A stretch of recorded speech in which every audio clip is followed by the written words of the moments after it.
It's not as many pages as it looks, it's just I have to have rather large type. Also, some specs for this. And it's called Diving Manhattan at Night. I went for a dive on a moonless night off a reef in the Banda Sea, which dropped straight off to 5,000 feet, which seemed a bit deep to me. Just a desolate mite of an atoll alone, remote from where even the sea gypsies roam, cast by itself, staked through the heart of the Spice Island deep's least explored part, whose name further strained my pained disbelief, Night in Manhattan, Free Drop-Off Reef. Some comfort of sorts I derived from the fact that at least I was diving with such a class act. But these folks, it happened, were those kinds of friends who didn't believe in such things as the bends, or nitrogen rushes, or ruptured eardrums, or blood bubble flushes, or crushing their lungs. They lived their whole lives for just riding rip streams down submarine canyons where nobody's been, to hang upside down, rapt and ecstatic like aquatic bats in King Neptune's attic, snatching from cracks at the back of some grotto critters which most of us much prefer not to. Valerie Taylor was there with us too.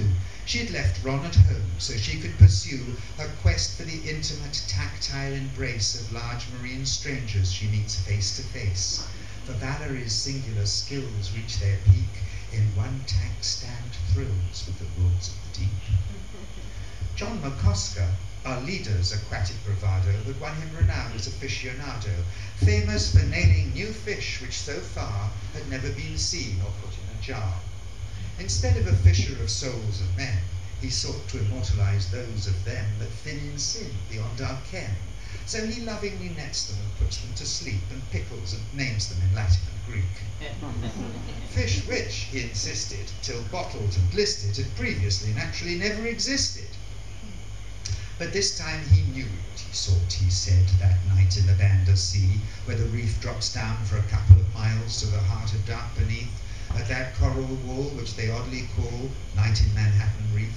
He knew what he sought, and he shouted its name as if to enlighten by emphasis. Photoblepharon's what we want, Photo B bandanensis, a creature which dwells only here in the wells of the Banda Sea deeps, he explained, at the Hadean lair, from the Greek meaning where the hell-dwelling devil things reigned. Just a demon sardine from the deep it would seem, but possessed of a lamp in both cheeks, which sexual excitement ignites to a brightness of brilliance in wattage and amps, which far outshines all nature's rich store of cold-living nocturnal lamps. Just a few human eyes have observed it alive on that one moonless night every year, when the fishes to spawn bring a luminous dawn from their womb of perpetual night, which climbs up that reef from 2 miles beneath, to ignite the tropical sky with a light to amaze any seafaring strays who might happen by chance to pass by. McCosker acknowledged the grim, knowing smiles of that august body of which the files. Okay, so he's explained what we're going to see.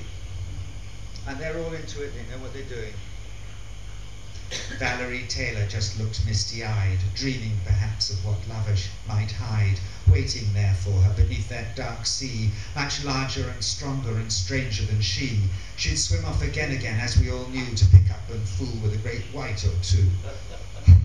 Or perhaps a libidinous squid or fanged eel. For beauty's not much if it's look but don't touch, she says. Love is a thing you must feel.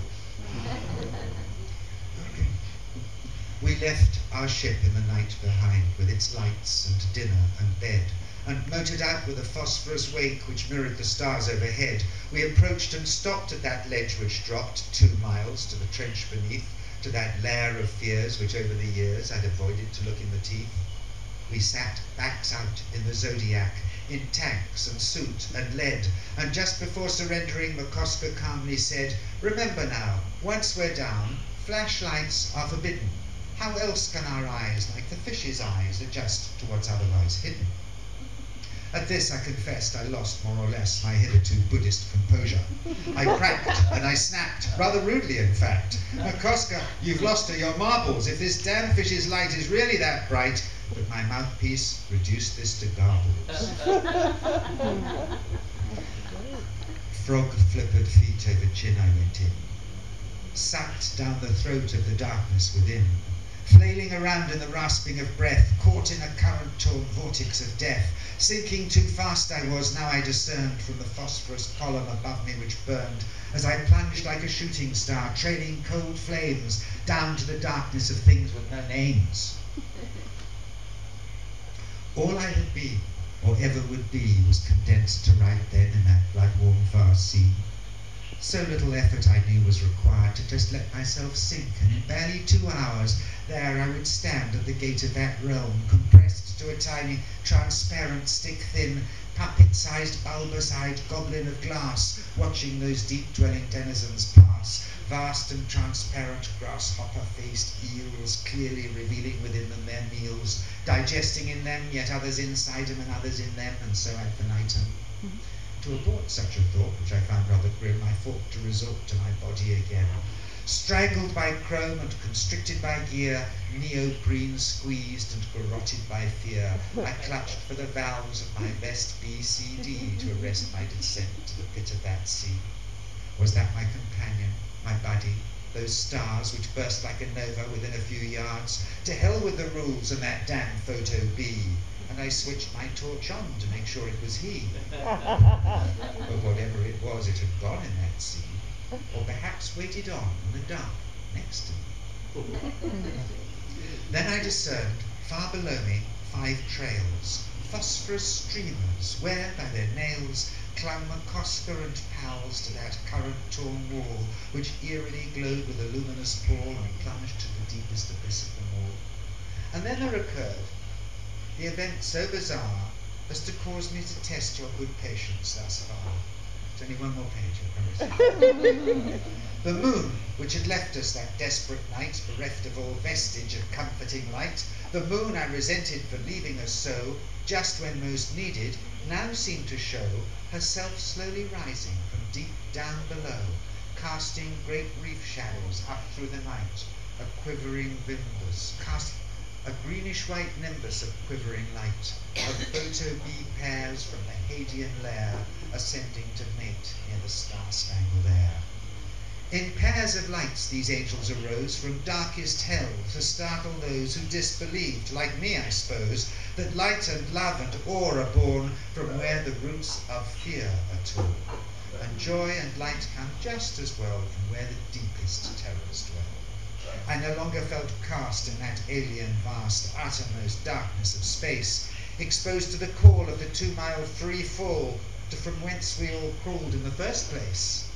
For now both my eyes and my heart realized I was softly being lifted in light, empalmed and cocooned in the luminous womb that these love-weaving creatures ignite.